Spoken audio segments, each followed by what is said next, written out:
কেমন আছো সবাই? আশা করি সবাই ভালো আছো। থার্ড ইয়ারের স্টুডেন্টদের জন্য আবার সাইটোলজির ক্লাস নিয়ে তোমাদের সামনে চলে আসলাম। লাস্ট ক্লাসে বোধহয় আমরা মাইটোসিস তথা কোষ চক্র টোটাল প্রক্রিয়াটা বোধহয় শেষ করছিলাম। আজকে আমরা যেটা আলোচনা করব সেটা হলো মিওসিস কোষ বিভাজন নিয়ে আলোচনা করব। যদিও মিওসিস কোষ বিভাজনের সংজ্ঞাটা আমরা আগেই জেনে গেছি, তারপরেও আজকে আমরা সেটা একটু রিভিউ করব, করে নিয়ে তারপরে আমরা মিওসিস যে প্রক্রিয়াটা আছে সেটা ডিটেলে স্টাডি করার চেষ্টা করব। মিওসিস যেহেতু একটা ঘটনাবহুল একটা কোষ বিভাজন প্রক্রিয়া, তাই একটা ক্লাসে হয়তোবা একটা ক্লাসে পুরাটা আলোচনা করা সম্ভব হবে না। আমরা আজকে এবং আশা করি আগামী ক্লাস, এই দুইটা ক্লাসে আমরা মিওসিস কোষ বিভাজন পুরাটা আশা করি শেষ করে ফেলতে পারবো। তা যাই হোক, আমি দেখতে পাচ্ছি আমার সাথে অলরেডি 3জন যুক্ত হয়েছ। ধীরে ধীরে আরও অনেকেই যুক্ত হবে আশা করি। মনোযোগ দিয়ে ক্লাসটা দেখতে হবে, শুনতে হবে, এবং পরবর্তীতে এটা তো অবশ্যই ফেসবুকে থাকবে, আবার ইউটিউবে যাবে, সেখান থেকেও আবার তোমরা পুনরায় কিন্তু দেখে নিতে পারবা। আমার মনে হয় যে তোমরা একবার এই কোষ বিভাজন প্রক্রিয়াগুলো পড়ার পরে তারপরে আরেকবার যদি আমার এই লেকচারটা আরেকবার দেখো, রেকর্ড ইউটিউব থেকে দেখে নাও, দেখবা যে আরও বেশি, অনেক বেশি ক্লিয়ার হয়ে যাচ্ছে। আমার কথা শুনে যতটা ক্লিয়ার হচ্ছ, তারপর একবার পড়লে আর একটু ক্লিয়ার হবা, তারপর আরেকবার দেখবা আমার ধারণা যে টোটালি তোমরা মানে পুরো প্রক্রিয়া খুব সুন্দরভাবে বুঝে যাবা। তা যাই হোক, আর তারপরেও ইন্টারমিডিয়েট লেভেলে মিওসিস তোমরা পড়ে এসছো, কতটা বুঝছো কতটা বুঝো নাই সেটা তো আর আমি এখান থেকে এস্টিমেট করতে পারবো না। তবে যারা বুঝছো তারা আরও ভালো বুঝবা, আর যারা তেমন মানে একটু ঘাটতি আছে তারা আরও কি ক্লিয়ার হয়ে যাবা। তো যাই হোক, মিওসিস প্রক্রিয়াটা ইন্টারমিডিয়েটে ছিল, এখন সেখানে কত ডিটেলে তোমরা পড়ছো জানি না, নাকি কতটুকু পড়ছো সেটা জানি না, বাট অনার্স লেভেলে আমাদের কিন্তু অনেক ডিটেলে স্টাডি করতে হবে, শুধু মানে ইন্টারমিডিয়েট লেভেলের সেই স্টাডি কিন্তু এখানে চলবে না। ওকে, তাহলে আমরা মিওসিস কোষ বিভাজনটা কাকে বলে সেইটা বলার আগে বরং তোমাদেরকে একটা ভিডিও দেখাই। একটা ভিডিও দেখে আমরা মিওসিস কোষ বিভাজনটা একটু বোঝার চেষ্টা করি। যদিও এর আগে একটা ভিডিও দেখাইছিলাম, আজকে আবার নতুন আর একটা ভিডিও আমি তোমাদেরকে দেখাবো। এই ভিডিওটা দেখে একটু মিওসিস বোঝার চেষ্টা করি।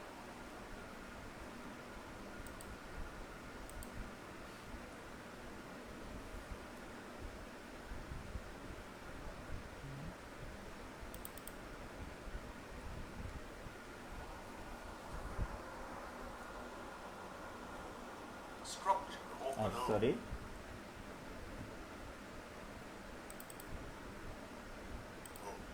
এই ভিডিওটা না, আমরা যে ভিডিওটা দেখতে চাচ্ছি ভিডিওটা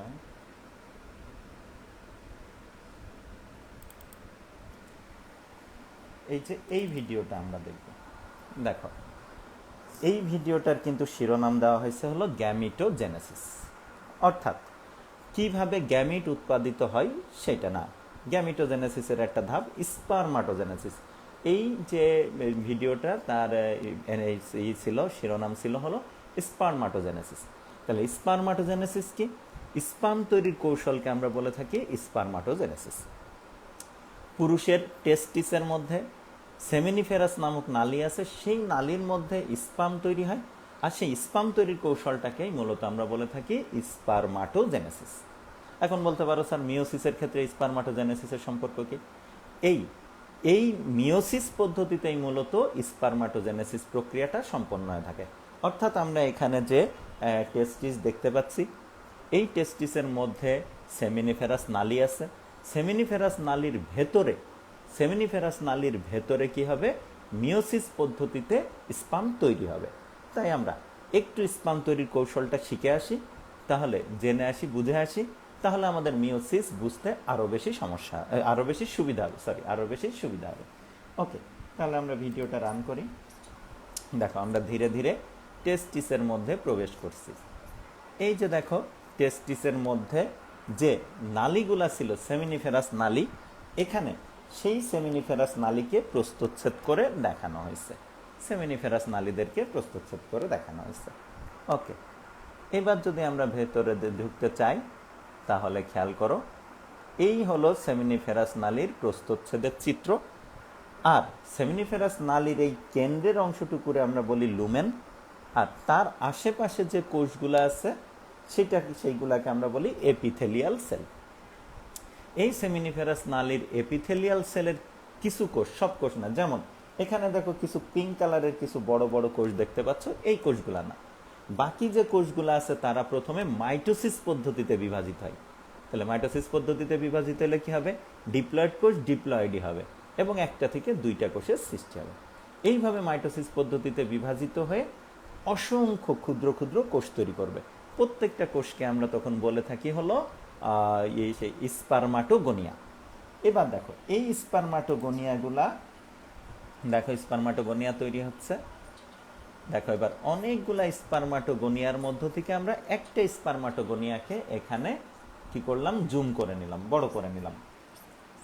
এবার দেখো এই স্পারমাটোগোনিয়াটা ধীরে ধীরে বড় হচ্ছে। যখনই বড় হবে তখন সেটারে আমরা বলবো প্রাইমারি ওসাইট। এবার দেখো এই স্পারমাটোগোনিয়াটা বিভাজিত হয়ে গেল প্রথম ধাপে, এক কোষ থেকে দুই কোষে পরিণত হলো, কে? প্রাইমারি স্পারমাটোসাইট। তার মানে ছোট ছিল যখন তখন স্পারমাটোগোনিয়া, যেই বড় হলো নাম হয়ে গেল কি? প্রাইমারি স্পারমাটোসাইট। আর সেখান থেকে যখন বিভাজিত হয়ে দুইটা কোষ হলো, এই দুইটা কোষকে আমরা বলে থাকি সেকেন্ডারি স্পারমাটোসাইট। তবে এই জায়গাটাই মূলত মিওসিস 1 ধাপ সম্পন্ন হয়ে গেছে, অর্থাৎ মিওসিসের অর্ধেক কাহিনী এখানে ঘটে গেছে। আমরা যদি একটু ব্যাকে যাই তাহলে খেয়াল করো, এই যে এখানে এই যে বড় কোষটা নাম কি বললাম আমরা? প্রাইমারি স্পারমাটোসাইট। এইটা এখন কি হবে? এখানে মনে কর এখানে কতগুলা? 23 জোড়া ক্রোমোজোম আছে, 46টা ক্রোমোজোম আছে। যখনই এরা বিভাজিত হবে, দেখো এই যে বিভাজিত হলো, এই যে বিভাজিত হয়ে দুইটা কোষ তৈরি করলো। এই দুইটা কোষেই কিন্তু এখন ক্রোমোজোম সংখ্যা 23টা হয়ে গেছে, অর্থাৎ বাবা থেকে আগতগুলা একটাতে গেছে, মা থেকে আগত ক্রোমোজোমগুলা আর একটাতে গেছে, গিয়ে কি হয়েছে? 23 ক্রোমোজোম বিশিষ্ট দুইটা কোষের সৃষ্টি হয়েছে। এই পর্যন্ত ঘটনাটাকে আমরা বলে থাকি মিওসিস 1। তার মানে মিওসিস কিন্তু একটা ধাপে সম্পন্ন হয় না, দুইটা ধাপে সম্পন্ন হয়। এইটুকু হলো মিওসিস, কোষ বিভাজনের প্রথম ধাপ। এরপরে যদি আমরা দেখি তাহলে কি হয়? এবার দেখো এই দুইটা কোষ আবার বিভাজিত হচ্ছে হয়ে এখন কয়টা কোষ তৈরি করলো? 4টা। তাহলে এই যে একটা কোষ থেকে যে 4টা কোষ তৈরি করলো, এই টোটাল প্রক্রিয়াটাকে আমরা বলে থাকি মিওসিস। আর এই একটা থেকে যখন দুইটা হয়েছিল তখন বলছিলাম মিওসিস 1। আর এই দুইটা থেকে দেখো, এই দুইটা থেকে যখন 4টা হচ্ছে তখন এই ধাপটুকুরে আমরা বলছি মিওসিস 2। ওকে, আমরা বোঝাই। আবার যদি একটুখানি প্রথম দিকে যাই তাহলে দেখো এই অবস্থায় আছে, এটা একটা ডিপ্লয়েড কোষ। এই ডিপ্লয়েড কোষটা এখন কি হলো? বিভাজিত হলো হয়ে দুইটা হ্যাপ্লয়েড কোষ তৈরি করলো। এইটুকু কাহিনীকে আমরা বলে থাকি মিওসিস 1। কি বলি? মিওসিস 1। এরপরে এই দুইটা কোষ আবার বিভাজিত হলো হয়ে কি করলো? আর দুইটা কোষ তৈরি করলো, মানে মোট কি 4টা কোষ তৈরি করলো। এইটুকু কাহিনীরে বলি আমরা মিওসিস 2। এবার এই পর্যন্ত তো আমরা দেখলাম যে বড় থেকে এখান থেকে যখন এই দুইটা কোষ তৈরি হলো তখন কিন্তু মাতৃকোষের থেকে ক্রোমোজোম সংখ্যা এই দুইটাতে অর্ধেক হয়ে গেল। কিন্তু এই দুইটা থেকে যখন আবার 4টা কোষ তৈরি হবে তখন সেই 4টা কোষে, অর্থাৎ এই দুইটা থেকে এখন যখন এই যে 4টা কোষ তৈরি হলো, এই 4টা কোষে কিন্তু আবার ক্রোমোজোম সংখ্যা ওই যে এদের সমান। এই যে এখানে যে দুইটা ছিল, এই দুইটা কোষে ক্রোমোজোম সংখ্যা যা ছিল, এদের থেকে যে এই দুইটা থেকে যে 4টা কোষ তৈরি হলো, সেই 4টা কোষের ক্রোমোজোম সংখ্যা ওই দুইটা কোষের ক্রোমোজোম সংখ্যার সেম। ওকে, এবার কি হয় আমরা একটু দেখি। এইবার খেয়াল করো, এবার এইগুলাকে আমরা বলে থাকি স্পারমাটিড। তার মানে এই স্পারমাটিড এখন ধীরে ধীরে কি হবে? রূপান্তরিত হবে এবং চলনক্ষম শুক্রাণুতে পরিণত হবে। এই যে দেখো এই স্পারমাটিডগুলা ধীরে ধীরে কি হচ্ছে? তার লেজ গজাচ্ছে, চলনক্ষম হচ্ছে এবং এদেরকে এখন বলা হবে হচ্ছে স্পাম। তার মানে একটা স্পাম মাতৃকোষ থেকে কিন্তু 4টা স্পাম তৈরি হলো। তারপর সেই স্পামগুলা কই যাবে? তারপর সেই স্পামগুলা দেখো লুমেনে আছে। কোথায়? সেমিনিফেরাস নালীর লুমেনে আছে এবং লুমেনের মধ্য দিয়ে সেটা সাঁতরে সাঁতরে এক সময় হলো শুক্রনালী, তারপর ইউরিথ্রা অর্থাৎ পেনিসের মধ্যে যে মূত্রনালী থাকে সেই মূত্রনালী হয়ে একসময় এটা বের হয়ে আসবে। তা যাই হোক, এই বিষয়টা আমরা আলোচনা করলাম এই কারণে যে মিওসিস এর উদাহরণ যখনই আমরা বলি তখন বলি আমরা জনন মাতৃকোষ থেকে জনন কোষ তৈরি হওয়ার সময় মিওসিসটা সম্পন্ন হয়। তাই আমরা জনন কোষ কি জানলাম, স্পার্ম হলো একটা জনন কোষ, আর সেই জনন কোষ কিভাবে তৈরি হয় সেইটা আমরা একটু ক্লিয়ার বুঝে নিলাম। তাহলে সুবিধা হবে কি, তাহলে মিওসিস বুঝতে আমাদের আরও বেশি সুবিধা হবে। তাহলে আমার মনে হয় যে এই ভিডিওটা আমরা যদি আবার একটুখানি দেখি এখানে, তাহলে দেখো প্রথমে এই কোষটা ধীরে ধীরে কোষটা কি হচ্ছে, এইভাবে দেখো মোটা তাজা হচ্ছে, বড় হচ্ছে। তাহলে এই যে কোষ ছোট ছিল ধীরে ধীরে যে মোটা তাজা হলো, এই ঘটনাটাকে আমরা বলে থাকি প্রস্তুতি পর্যায়, মিওসিস কোষ বিভাজনের প্রস্তুতি পর্যায়। এবার প্রস্তুতি নেওয়া কমপ্লিট, অর্থাৎ ছোট থেকে মোটা হয়ে গেছে, প্রস্তুতি নেওয়া কমপ্লিট। প্রস্তুতি পর্যায়কে আমরা ইংরেজিতে কি বলি, ইন্টারফেজ। তোমরা মাইটোসিসের সময় এই শব্দটা জানছো, বুঝছো, এবং ইন্টারফেজে কি কি ঘটে সেটা আমরা ডিটেল আলোচনা করছিলাম। তার মানে মিওসিসের ক্ষেত্রেও কিন্তু ইন্টারফেজ ঘটবে। অর্থাৎ এইটা মনে করো একটা জনন মাতৃকোষ, খেয়াল করো, এখন আমরা যেটা দেখতে পাচ্ছি সেটা হলো একটা জনন মাতৃকোষ। এই জনন মাতৃকোষ ধীরে ধীরে কি হবে, মোটা তাজা হবে। এই ছোট থেকে মোটা তাজা হওয়া, এই যে মোটা তাজা হওয়া পর্যন্ত এইটুকু কাহিনীকে আমরা বলে থাকি ইন্টারফেজ বা প্রস্তুতি পর্যায়। এই প্রস্তুতি পর্যায়েরও ভাগ আছে, সেটা নিয়ে পরে আলোচনা করব, আগে বুঝলাম প্রস্তুতি পর্যায়। এবার এই প্রস্তুতি পর্যায়ের পরে কি ঘটলো, এই যে একটা কোষ থেকে দুইটা কোষ হলো এবং ক্রোমোজোম সংখ্যা অর্ধেক হলো, এই ধাপটুকুরে আমরা বললাম কি মিওসিস 1। এবার এই দুইটা কোষে যে ক্রোমোজোম আসছে সেই সমসংখ্যক ক্রোমোজোম বিশিষ্ট এখন কয়টা কোষ তৈরি হবে, প্রত্যেকটা থেকে দুইটা, অর্থাৎ ফাইনালি যে এই যে 4টা কোষ তৈরি হবে। এই 2 কোষ থেকে এই 4 কোষ তৈরি হওয়া পর্যন্ত কাহিনীকে আমরা বলে থাকি মিওসিস 2। কি বলি, মিওসিস 2। তবে এই যে আমরা যদি দেখি যে একটা কোষ থেকে যখন 2টা কোষ তৈরি হলো, এই যে 2টা কোষ তৈরি হলো, তারপরে কিন্তু আবার সামান্য কিছুটা প্রস্তুতির দরকার হয়, কিছুটা কি রেস্ট করে এবং ধীরে ধীরে আবার কি একটুখানি প্রস্তুতি নেয়। সেই প্রস্তুতি যখনই শেষ হয়ে যায় তখন কি হয়, প্রস্তুতি শেষে আবার কি 2 কোষ থেকে 4 কোষ হয়। তার মানে 2 কোষ হওয়ার মধ্যবর্তী কিছুটা টাইম আছে, সেই টাইমে কি হয়, ওই 2টা কোষ প্রস্তুতি নেয় আবার পুনরায় বিভাজিত হওয়ার জন্য। ওই ধাপটাকে আমরা বলে থাকি হলো ইন্টারকাইনেসিস। কি বলি, ইন্টারকাইনেসিস। ওকে, তাহলে আমরা এখন বলতে পারি যে মিওসিস কোষ বিভাজনের টোটাল প্রক্রিয়াটা যদি আমরা আলোচনা করি, তাহলে প্রথম ধাপটাকে আমরা বলবো হলো প্রস্তুতি পর্যায় বা ইন্টারফেস। দ্বিতীয় ধাপটাকে আমরা বলবো মিওসিস 1। তৃতীয় ধাপটাকে আমরা বলবো হলো ইন্টারকাইনেসিস। আর চতুর্থ ধাপটাকে আমরা বলবো হলো মিওসিস 2। তবে এখানে একটা বিষয় থাকে, সেটা হলো এই মিওসিস শব্দটা সাধারণত নিউক্লিয়াসের বিভাজনের ক্ষেত্রে ব্যবহার করা হয়ে থাকে। যদি আমরা নিউক্লিয়াসের বিভাজনটাকে মিওসিস বিভাজন বলে থাকি, তাহলে এখানে ধাপ আরও 2টা বাড়বে। সেটা হলো সাইটোপ্লাজমের বিভাজন। প্রথম ধাপে সাইটোপ্লাজমের বিভাজন এবং দ্বিতীয় ধাপে সাইটোপ্লাজমের বিভাজন। আর সাইটোপ্লাজমের বিভাজনে আমরা কি বলে থাকি, সাইটোকাইনেসিস। কি বলি, সাইটোকাইনেসিস। ওকে, তাহলে আমরা মিওসিস কাকে বলে মোটামুটি বুঝে গেলাম। এখান থেকে দেখলাম একটা কোষ থেকে 4টা কোষ হলো, প্রতিটা কোষে ক্রোমোজোম সংখ্যা মাতৃকোষের অর্ধেক হলো, এখানে নিউক্লিয়াস 2বার বিভাজিত হলো, আর ক্রোমোজোম কিন্তু একবার বিভাজিত হয়। কখন ক্রোমোজোম বিভাজিত হবে, খেয়াল করো, এই সময় এই যে এখানে যখন এক কোষ থেকে যখন 2 কোষ হচ্ছে, এখন কিন্তু কোনো ক্রোমোজোমের বিভাজন হয় নাই। শুধু কি হয়ে গেছে, যে বাবারগুলো একদিকে চলে গেছে, মায়ের ক্রোমোজোমগুলো আর একদিকে চলে গেছে। ঠিক আছে, আমি কিন্তু এমন একটা অ্যানিমেশন তোমাদের আগেও দেখাইছিলাম, তাই আর সময় নষ্ট করব না। তাহলে বুঝো যে বাবার ক্রোমোজোমগুলো একদিকে এসছে, মায়ের ক্রোমোজোমগুলো আর একদিকে চলে গেছে। তার মানে এখানে কিন্তু ক্রোমোজোমের দৈহিক বিভাজন হয় নাই। ঠিক আছে, তাই ক্রোমোজোম সংখ্যা কি অর্ধেক হয়ে গেছে এই 2টা কোষে।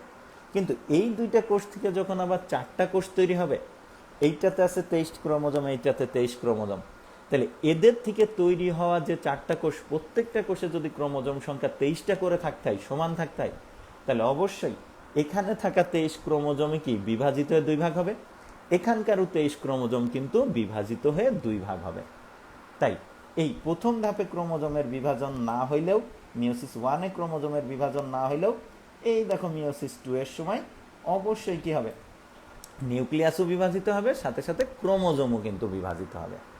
তাই আমরা বলে থাকি যে মিওসিস কোষ বিভাজনের ক্ষেত্রে একটা কোষ থেকে 4টা কোষের সৃষ্টি হয়।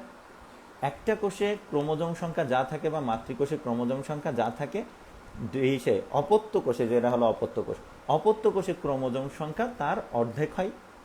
আর এই ক্ষেত্রে নিউক্লিয়াস 2 ধাপে বিভাজিত হয়, মিওসিস ওয়ানে একবার, মিওসিস টু একবার, 2বার বিভাজিত হবে।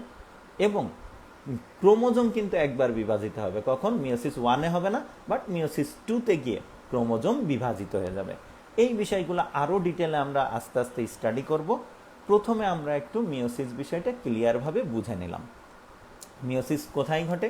মিওসিস ঘটে হলো জনন মাতৃকোষে। ওই যে আমি দেখালাম টেস্টিসের মধ্যে যে জনন মাতৃকোষগুলো আছে, সেইটাই মিওসিস ঘটে। কিন্তু কি তৈরি হয়? স্পারমাটিড তৈরি হয় 4টা, 1টা থেকে 4টা স্পারমাটিড। সেই স্পারমাটিডগুলাই রূপান্তরিত হয়ে পরবর্তীতে জনন কোষ অর্থাৎ শুক্রাণুতে পরিণত হয়। তার মানে মিওসিস সম্পর্কে মোটামুটি আমরা একটা ধারণা পেয়ে গেলাম। এখন আমাদের কি করতে হবে? মিওসিসকে ডিটেলে স্টাডি করতে হবে। ডিটেলে স্টাডি করতে গেলে কি করতে হবে? এই মিওসিসদেরকে সমীকরণিকভাবে আমাদেরকে তুলে ধরতে হবে। তাহলে আমি যদি এখন সমীকরণিকভাবে মিওসিসকে তুলে ধরি, তাইলে খেয়াল করো, আমরা একটা ইকুয়েশন তৈরি করে নিব, যে মিওসিসের একটা ইকুয়েশন তৈরি করে নিব। আমি যখন বোর্ডে লিখব, যদি সেটা উল্টাভাবে আসে তোমাদের কারো ফোনে, তাহলে তোমরা সেটা পরে স্ক্রিনশট নিয়ে সেটা আবার ফ্লিপ করে পরে একটু দেখে নিও। দেখো, খেয়াল করো। তাহলে আমরা এখানে একটা করতে পারি, একটা ইকুয়েশন তৈরি করতে পারি। MeO দিয়ে আমরা বুঝাইতে পারি মিওসিস। এবার এই মিওসিস সমান সমান আমরা এখন তাহলে কি লিখতে পারি? কয়টা ধাপে মিওসিস সম্পন্ন হচ্ছে? মিওসিস সম্পন্ন হচ্ছে হলো, আমরা বললাম প্রথমে কি হবে? ইন্টারফেজ। তারপরে কি হবে? তারপর মিওসিস 1। তারপর মিওসিস 1-এর মধ্যে যদি আমরা মিওসিস 1 ধরি, মিওসিস 1, তারপর কি? ইন্টারকাইনেসিস আর মিওসিস 2। তাহলে আমি এখানে লিখে নিই, এখানে ব্লু কালারে দেখাই আমি ইন্টারফেসকে আমি দিলাম আইপি দিয়ে বুঝে নাও ইন্টারফেস। তারপর কি হবে? ইন্টারফেজের পরে কি আসবে? ইন্টারফেজের পরে আসবে মিওসিস 1। মিওসিস 1কে আমি M1 দিয়ে প্রকাশ করি। তাহলে M1 এটা। ওকে, এরপরে যেটা আসবে সেটা হলো M2, এরপরে আসবে M2, এরপরে যেটা আসবে সেইটা হলো M2 এর আগে এখানে যেটা আসবে সেটা হলো ইন্টারকাইনেসিস। ওকে, তাহলে আমি এখানে দিই আইকেতে হলো ইন্টারকাইনেসিস। আর ইন্টারকাইনেসিসের একেবারে শেষ ধাপ, এরপরে যে ধাপটা আসবে সেটা হলো মিওসিস 2। এই যে হলো মিওসিস 2। তাহলে আমার মনে হয় যে তোমরা এখন এতটুকু বুঝে গেছো যে মিওসিসকে যদি আমরা এখন ইকুয়েশনালি উপস্থাপন করি বোঝার সুবিধার্থে, তাহলে এমন একটা ইকুয়েশন দাঁড়াবে যে মিওসিস ইকুয়াল টু কি দাঁড়াচ্ছে এখানে? Interface plus meiosis 1 plus ইন্টারকাইনেসিস plus meiosis 2। ওকে, এবার দেখো, আমরা জানি যে এই মিওসিস 1 ইন্টারফেজ আবার কি হয়? 3টা ধাপে সম্পন্ন হয়। ওই যে আমরা ইসের সময় শিখে এসেছিলাম, কি বলে, মাইটোসিসের সময় আমরা কিন্তু শিখে এসেছিলাম যে এই ইন্টারফেসটা 3টা ধাপে সম্পন্ন হয়। G1, S, G2 কি হয় আমরা জানি, তারপরেও আবার আমি তোমাদেরকে মনে করাই দিব, সমস্যা নাই। তাহলে আমরা যদি এখন ইন্টারফেজের ক্ষেত্রে লিখি, তাহলে ইন্টারফেজ সমান সমান কি এই দিকে যদি আমি দেখাই, তাহলে ইন্টারফেজ 3টা ধাপে সম্পন্ন হয়। সেই 3টা ধাপকে আমি এখানে আলাদা করে দেখাচ্ছি, G1, S আর G2। G1, S, G2 এই 3টা ধাপ মিলে ইন্টারফেস। অর্থাৎ ইন্টারফেসে আবার 3টা ভাগ আছে। 3টা কাহিনীর জন্য আমরা আলোচনার সুবিধার্থে 3 ভাগে ভাগ করে নিলাম এবং মাইটোসিসের সাথে সামঞ্জস্যপূর্ণ করে লিখে নিলাম, তাহলে আমাদের বুঝতে সুবিধা হবে। এরপরে যেটা আসবে সেটা হলো মিওসিস 1। এই মিওসিস 1 আবার সম্পন্ন হয় কয়টা ধাপে? মিওসিস 1 আবার সম্পন্ন হয় আমরা যদি ধরি তাহলে দুইটা ধাপ, এক ক্যারিওকাইনেসিস আর একটা হলো সাইটোকাইনেসিস।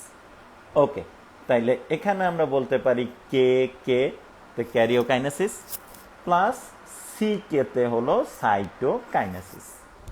ওকে, ক্যারিওকাইনেসিস এবং সাইটোকাইনেসিস এই দুইটা, ক্যারিওকাইনেসিস মানে নিউক্লিয়াসের বিভাজন আর সাইটোকাইনেসিস মানে হলো সাইটোপ্লাজমের বিভাজন। তাহলে এই মিওসিস ওয়ান হলো, ওয়ানে কি হবে, প্রথমে নিউক্লিয়াসের বিভাজন হবে, পরে আবার সাইটোপ্লাজমের বিভাজন হবে। তবে কোনো কোনো ক্ষেত্রে সাইটোকাইনেসিস কিন্তু ঘটে না, শুধু ক্যারিওকাইনেসিস ঘটেই কিন্তু শেষ হয়ে যায়। অনেক ক্ষেত্র এরকম দেখা যায়, ঠিক আছে। যেমন নিম্ন শ্রেণীর উদ্ভিদের যে শৈবালের জায়গোট, তোমরা স্পাইরোগাইরার নাম শুনছো, স্পাইরোগাইরার জাইগোটে যখন মিওসিস ঘটে তখন দেখা যায় যে এই কি হয়, ক্যারিওকাইনেসিস ঘটে কিন্তু ফাইনালি আর সাইটোকাইনেসিস ঘটে না। সেখানে গিয়ে দেখা যায় যে একটা কোষ বিভাজিত, একটা কোষের নিউক্লিয়াস বিভাজিত হয়ে সেখানে 4টা নিউক্লিয়াস হয়, একটা নিউক্লিয়াস রয়ে যায় আর 3টা নিউক্লিয়াস নষ্ট হয়ে যায়। তার মানে ওখানে কিন্তু শুধু ক্যারিওকাইনেসিস হয় মিওসিস পদ্ধতিতে, কিন্তু সেখানে কোনো সাইটোকাইনেসিস হয় না। এমন একাধিক উদাহরণ আছে। ওকে, তাহলে আমি সাইটোকাইনেসিস হয় ধরেই আমরা মিওসিসকে দুই ভাগে ভাগ করলাম, কি কি, ক্যারিওকাইনেসিস আর সাইটোকাইনেসিস। এবার এই ক্যারিওকাইনেসিসকে আবার আমরা কয়টা ধাপে ভাগ করতে পারি, 4টা। ক্যারিওকাইনেসিস আবার 4টা ধাপে সম্পন্ন হয়ে থাকে, কি কি, প্রোফেজ 1, P1, আমি লিখি প্রোফেজ, মেটাফেজ, এখানে কিন্তু আর প্রোমেটাফেজ নাই, মেটাফেজ, অ্যানাফেজ আর টেলোফেজ। এই 4টা ধাপে কি সম্পন্ন হয়, এই ক্যারিওকাইনেসিস বিষয়টা সম্পন্ন হয়। এবার যদি আমরা এখানে চলে যাই, অর্থাৎ মিওসিস 2 এ যদি চলে যাই, তাহলে মিওসিস 2 এর ক্ষেত্রেও একই কাহিনী। কি ঘটবে, ক্যারিওকাইনেসিস আর সাইটোকাইনেসিস ঘটবে। তাহলে আমি লিখে দিই ক্যারিওকাইনেসিস প্লাস সাইটোকাইনেসিস। এই মিওসিস 2 এর ক্ষেত্রেও কিন্তু সাইটোকাইনেসিস সম্পর্কে একই তথ্য। কি তথ্য সেটা, যে এখানে সাইটোকাইনেসিস ঘটতেও পারে নাও পারে। ওকে, এবার দেখো এই ক্যারিওকাইনেসিসকে আবার, অর্থাৎ মিওসিস 2 এর ক্যারিওকাইনেসিসও কিন্তু আবার কয়টা ধাপে, মেয়োসিসের ক্যারিওকাইনেসিসও কিন্তু আবার 4টা ধাপেই সম্পন্ন হয়ে থাকে।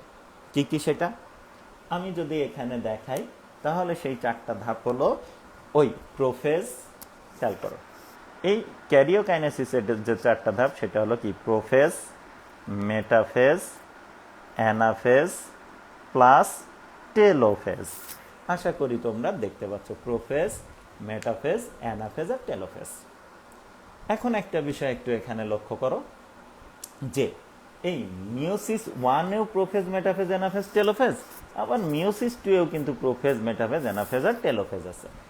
তবে মিওসিস 1 এর এই প্রোফেজে যা ঘটবে, মিওসিস 2 এর প্রোফেজে কিন্তু সেম কাহিনী ঘটে না। তার মানে ঘটনার মধ্যে মিওসিসের প্রোফেজে, মিওসিস 1 এর প্রোফেজ আর মিওসিস 2 এর প্রোফেজের মধ্যে কিন্তু পার্থক্য আছে। শুধু তাই না, এই মিওসিস 1 এর মেটাফেজ, এনাফেজ, টেলোফেজে যা যা ঘটে খুবই কাছাকাছি ঘটনা ঘটে, কিন্তু হুবহু না। কোনটা, মিওসিস 2 এর মেটাফেজ, এনাফেজ আর টেলোফেজের ক্ষেত্রে। আর প্রোফেজে তো ব্যাপক মানে মিওসিস 1 এর প্রোফেজ আর মিওসিস 2 এর প্রোফেজের মধ্যে ব্যাপক ঘটনার পার্থক্য, মানে যা ঘটে তার মধ্যে অনেক পার্থক্য থাকে। তবে মেটাফেজ, অ্যানাফেজ, টেলোফেজ যেটা মিওসিস 1 এর ক্ষেত্রেও যেমন, মিওসিস 2 এর ক্ষেত্রেও অলমোস্ট তেমনই, খুব বেশি পার্থক্য না।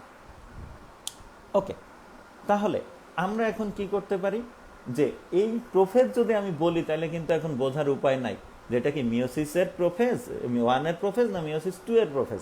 তাহলে আমাকে ওইভাবে নির্দিষ্ট করে বলতে হবে যে আমি যখন এখানে কোনো একটা ধাপকে উল্লেখ করব তখন আমাকে কি বলতে হবে, মিওসিস 1 এর প্রোফেজ বা মিওসিস 2 এর মেটাফেজ। এইভাবে বলতে গেলে কিন্তু লাইন লম্বা হয়ে যাচ্ছে। সেই কারণে সবাই কি করে থাকে, এই মিওসিস 1 এর প্রোফেজের সাথে 1 যোগ করে, অর্থাৎ মিওসিস 1 এর যে ধাপগুলা প্রত্যেকটা ধাপের সাথে 1 যোগ করে, আর 2 এর যে ধাপগুলা আছে সেই 2 এর ধাপগুলাকে সবসময় 2 যোগ করে তাদেরকে বলা হয়ে থাকে। এই যে এইভাবে 2 যোগ করে দেওয়া হয়।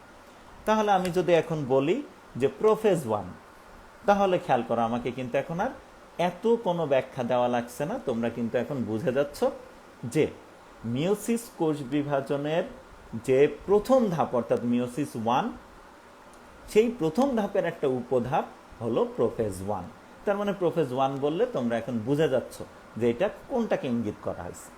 ওকে, তাহলে আমরা এখন কি করতে পারি যে প্রথমে আমরা মিওসিসকে কয় ভাগে ভাগ, মিওসিস যে 4টা ধাপে সম্পন্ন হয় সেই 4টা ধাপকে আগে লিখছি কি ইন্টারফেজ, মিওসিস 1, ইন্টারকাইনেসিস আর মিওসিস 2।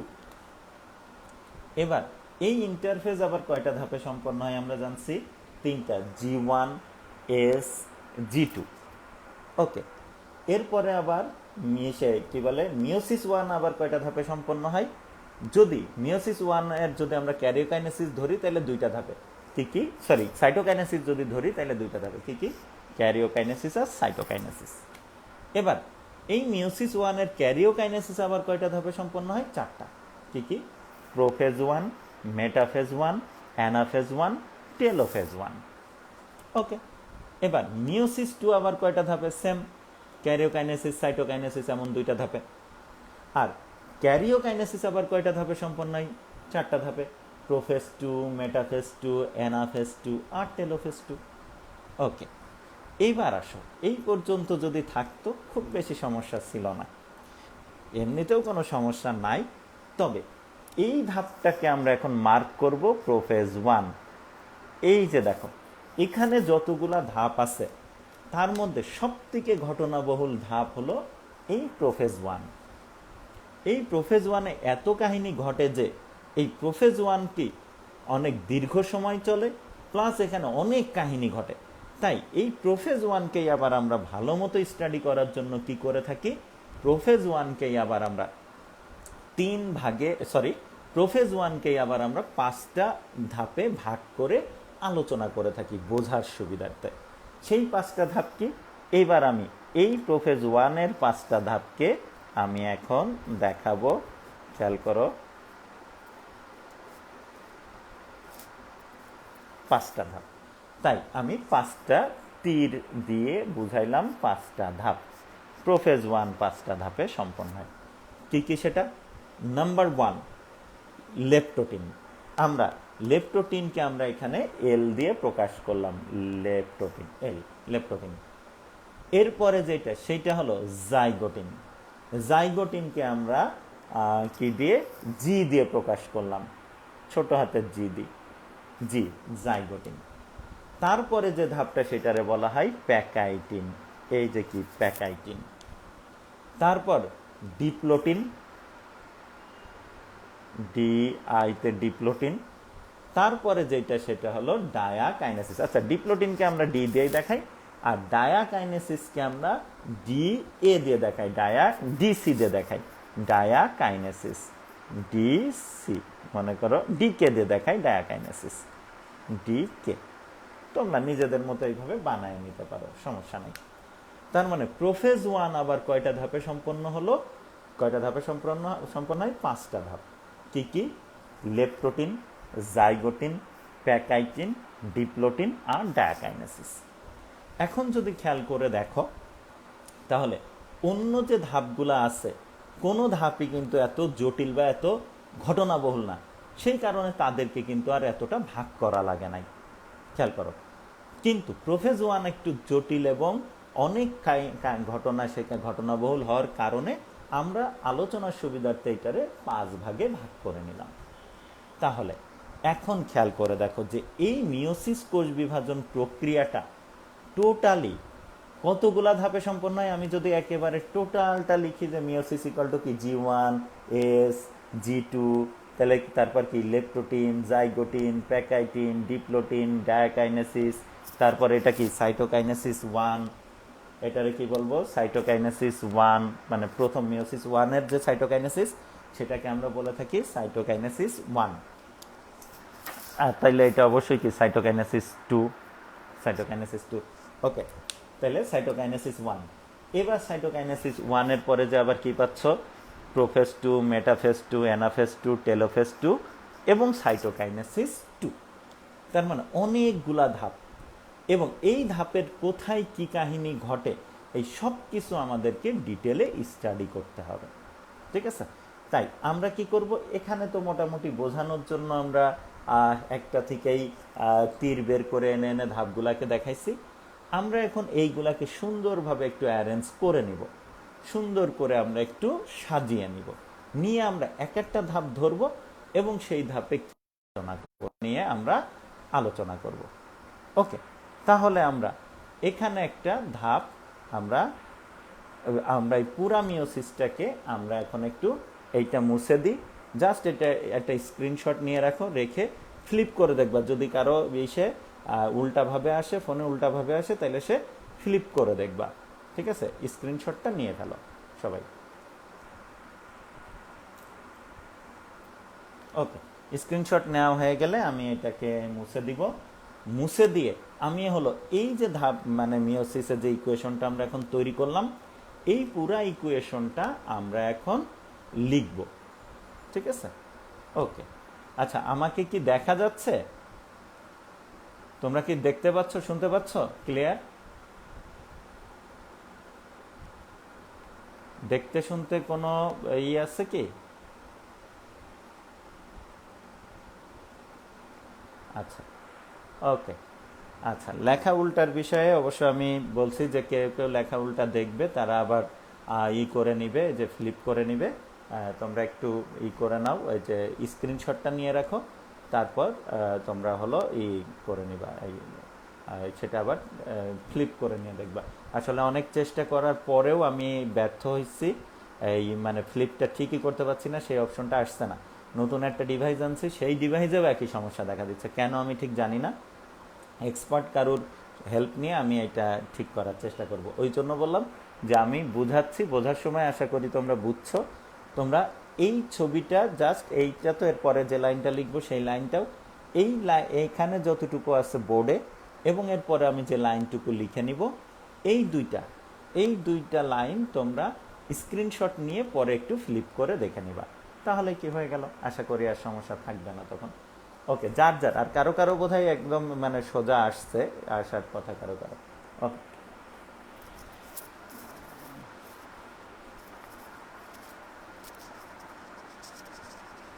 আচ্ছা, তাহলে আমি এখানে এইটা করে ফেললাম।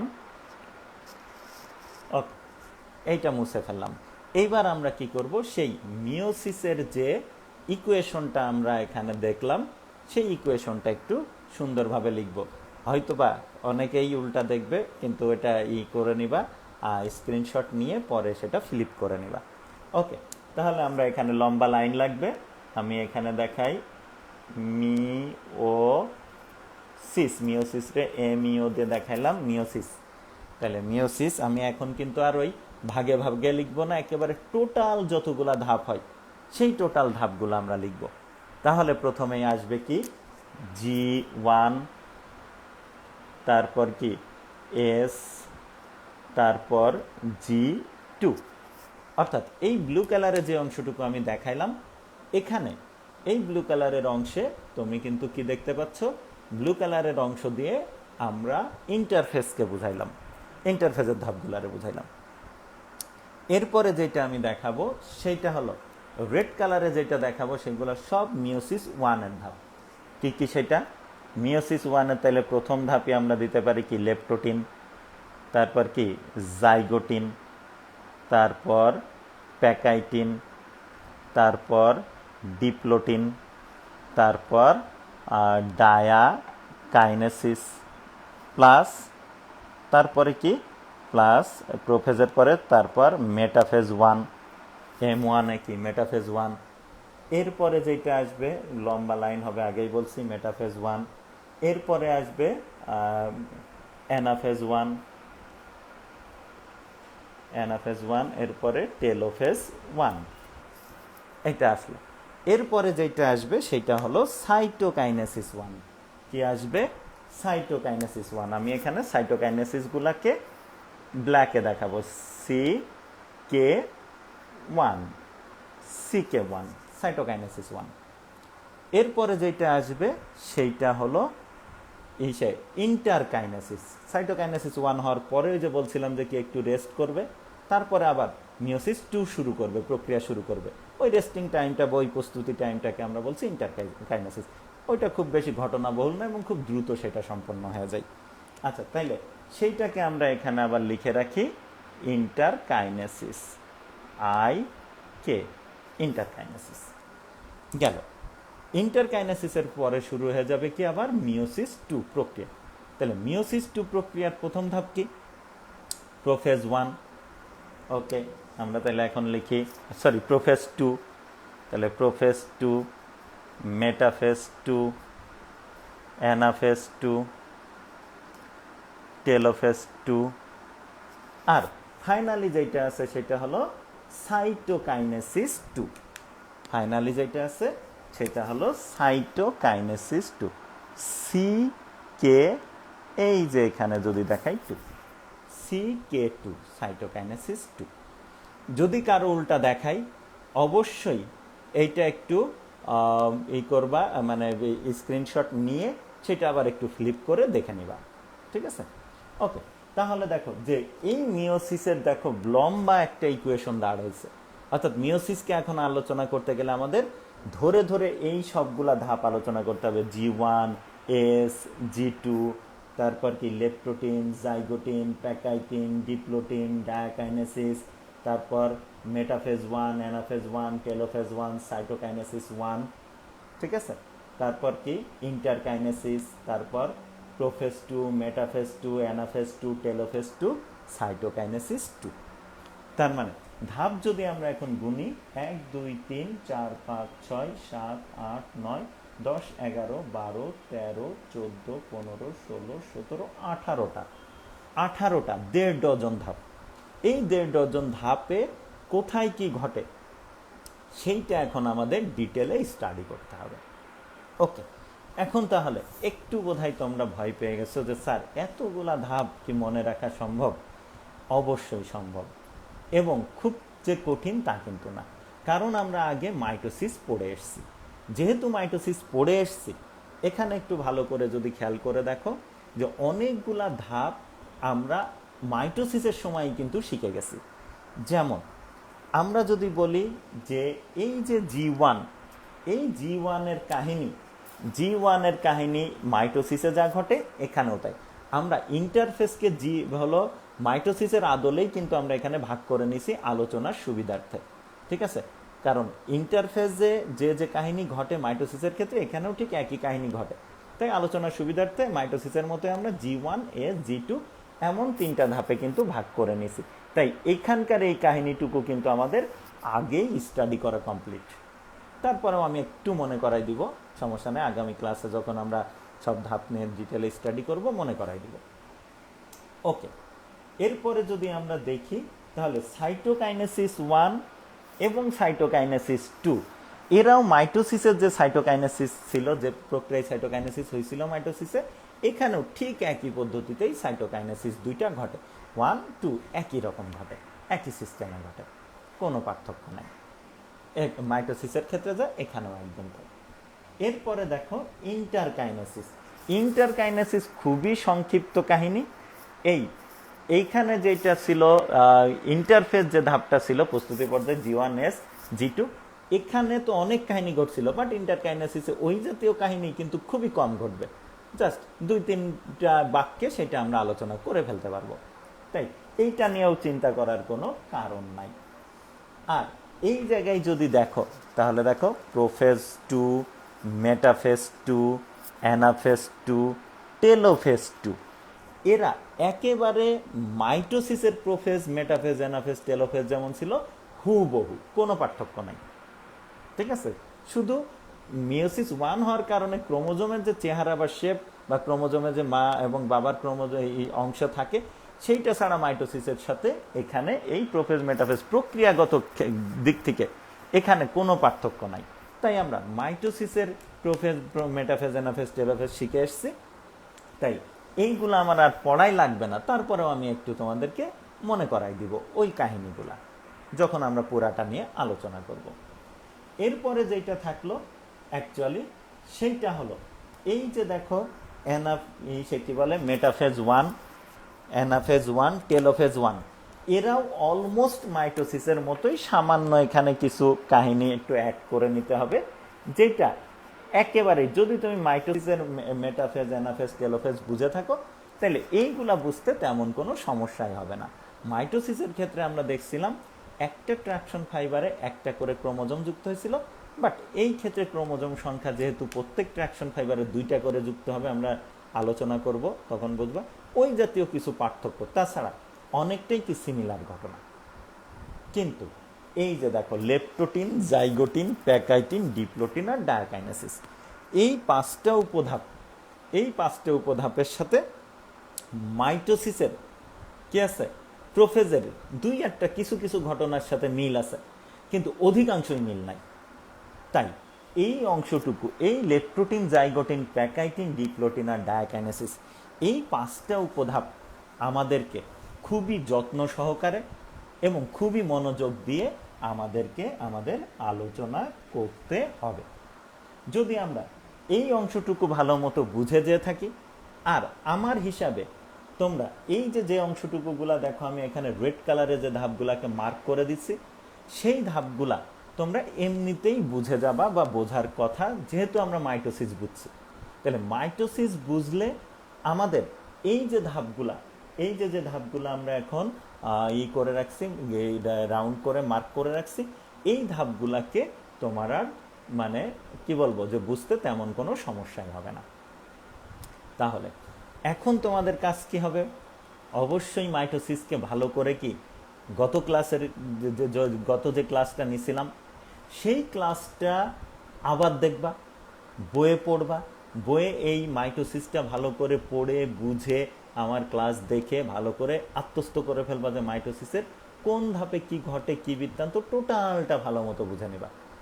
অর্থাৎ পুরা সেল সাইকেলটা, শুধু মাইটোসিস না, পুরা সেল সাইকেলটা যখন তোমার আয়ত্তে চলে আসবে খুব ভালো মতো, তখন দেখবা এই মিওসিসের শুধু এই কি এই সে লেপ্টোটিন, জাইগোটিন, প্যাকাইটিন, ডিপ্লোটিন আর ডায়াকাইনেসিস, এইটুকুই তোমার কাছে একটু নতুন বলে মনে হবে। তাছাড়া বাকি সব কিছু দেখবা খুব ইজিভাবে তুমি বুঝে যাবে। ওকে, তাহলে আগামী ক্লাসের আগে যে সময়টা পাবা, সেই সময়ে অবশ্যই তোমাদের হোমওয়ার্ক যেটা থাকবে সেটা হলো মাইটোসিস কোষ বিভাজনটা ভালো মতো পড়ে একেবারে বুঝে নিজে আত্মস্থ করে রাখা। তার জন্য তোমরা বই পাবা। আমি আসলে কোনো বই ওইভাবে রেফার করি না, কারণ বই তোমাদের কেনার স্বাধীনতা, আমি যেটা বলবো সেটা আসলে কোম্পানির স্বার্থে যেতে পারে বা কোনো কোম্পানির বিপক্ষে যেতে পারে। সেই কারণে আমি নিজে থেকে সাধারণত কোনো বইকে সাজেশন করি না। তোমরা তোমাদের মতো একটু বই খোঁজ নিয়ে দেখো কোন প্রকাশনীর বই ভালো, কোন রাইটারের ভালো। অবশ্যই রেপুটেড রাইটারের বই কিনবা, কিনে সেই জায়গায় তোমরা পড়তে থাকো। আর যদি এখন বইয়ের সংকট থাকে, বই যদি তোমরা কিনতে না পারো, বাজারে পাওয়া যাচ্ছে না, এমন যদি বিষয় থাকে, কোনো সমস্যা নাই, নেটে চলে যাবা। সরাসরি নেটে গিয়ে তুমি মাইটোসিস নিয়ে স্টাডি করবা। হ্যাঁ, সেখানে হয়তো বা ইংরেজিতে থাকবে। আমার বিশ্বাস তোমরা ইংরেজিতে যথেষ্ট ভালো, আমার তুলনায় আর কি। আমি তোমাদের বয়সে যেমন ছিলাম সেই তুলনায় আমার মনে হয় ভালো। আমি তখন, আমাদের সময় তো কোনো বই ওইভাবে পাওয়া যেত না, আমাদেরকে যেটা করতে হতো সেই ইংলিশ ভার্সনের যে বইগুলা থাকতো, টেক্সট বুক বলে যেগুলো পরিচিত, সেই বইগুলাকে কিনে সেই বইগুলাই অনুবাদ করে কিনতাম। কেনা আসলে ওইভাবে পাওয়া যেত না, কিছু কিছু কিনছি। আর কিছু ইন্ডিয়ান বই বাংলা মিডিয়ামের পাওয়া যেত, বাংলা ভার্সনে পাওয়া যেত, বাট যে খুব ভালো মানের সেটা না। এখন তো বইয়ের কোনো অভাব নাই বাংলা ভার্সনের।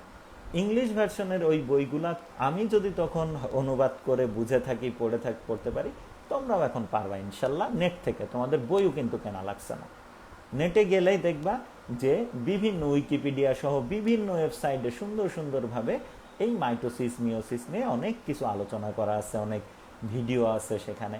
সেইগুলা দেখে মাইটোসিস সম্পর্কে একটা ক্লিয়ার কনসেপ্ট আগে তোমাদের নিতে হবে।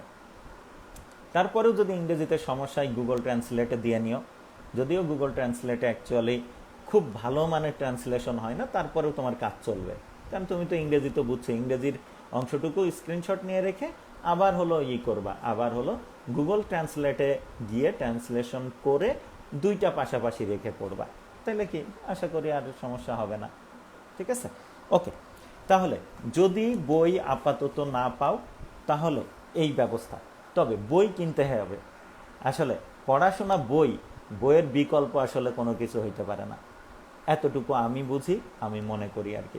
হ্যাঁ, একটা সময় যে যখন তুমি সব কিছু অনেক বুঝে যাবা, তোমার কাছে এমনিতেই অনেক তথ্য থাকবে, তখন হয়তো বা কি তুমি নেটে পড়ে টড়ে আরও কি তোমার নলেজটাকে আরও কি এনলার্জ করতে পারবা, ঠিক আছে? তোমার জ্ঞান অনুধাবন আরও বাড়াইতে পারবা। কিন্তু প্রথমে তোমাকে বইয়েই পড়তে হবে। কিন্তু এখন যেহেতু আপৎকালীন সময়, যদি বই পাওয়া না যায়, আমি তো যতটুকু জানি যে বোধহয় বই বা সব দোকানে এখন খুলে গেছে, বই আশা করি তোমরা পাবা।